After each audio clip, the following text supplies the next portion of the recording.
வணக்கம் நண்பர்களே.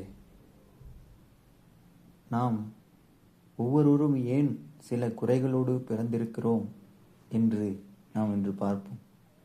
அதற்காக இன்று என் வாழ்வில் நிகழ்ந்த ஓர் நிகழ்வை நான் உங்களுக்கு கூற விரும்புகிறேன்.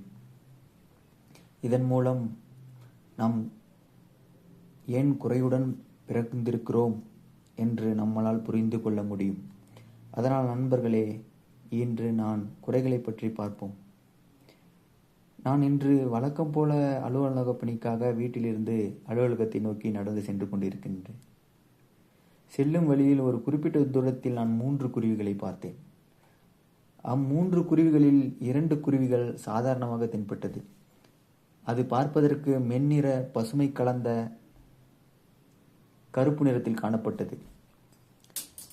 அந்த 2 குருவிகள் துணைக்குருவிகள் என்று நான் கருதுகிறேன். அதில் ஒன்றும் பெரிய அதிசயம் ஒன்றுமில்லை. அவை இரண்டும் காலை இரையை தேடிக் கொண்டிருந்தது. அதனுடன் 3வது ஒரு குருவியை நான் பார்த்தேன்.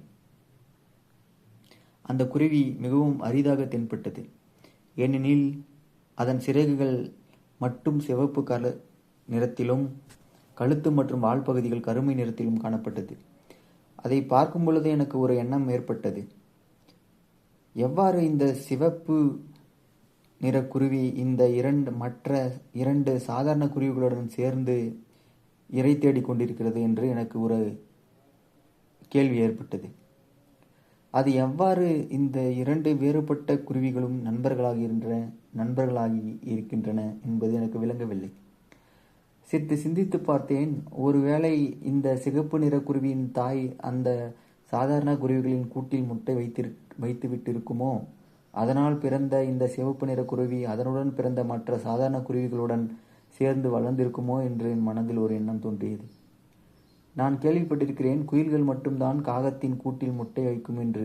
ஆனால் சில குருவிகளும் கூட அப்படி செய்யும் என்று நினைத்தேன். சற்று தூரம் அதை நோக்கி நடந்து சென்று கொண்டிருந்தேன். அப்போது அந்த 2 சாதாரண குருவிகளும் பறந்து சென்று விட்டன.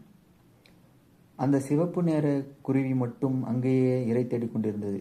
இன்னும் சற்று நான் நெருங்கி சென்றேன். அப்போது தான் எனக்கு புரிந்தது, அந்த சிவப்பு நிற குருவியே இல்லை என்று.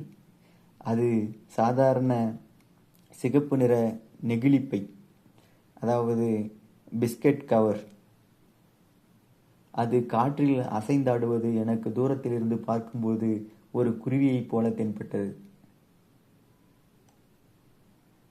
எனக்கு சற்று தூரப்பார்வை குறை இருப்பதனாலோ என்னவோ, தூரத்தில் இருந்து பார்க்கும்போது அந்த அந்த நெகிழித்தாள் எனக்கு ஒரு குருவியைப் போல தென்பட்டது.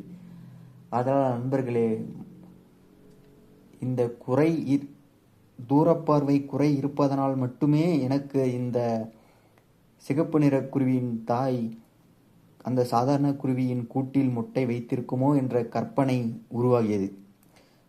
ஆகையால் இந்த குறைதான் எனக்கு இந்த கற்பனையை தூண்டியது. அதனால் நண்பர்களே, ஒவ்வொரு குறைக்கு பின்னாலும் ஒரு காரணம் உள்ளது. நன்றி, வணக்கம்.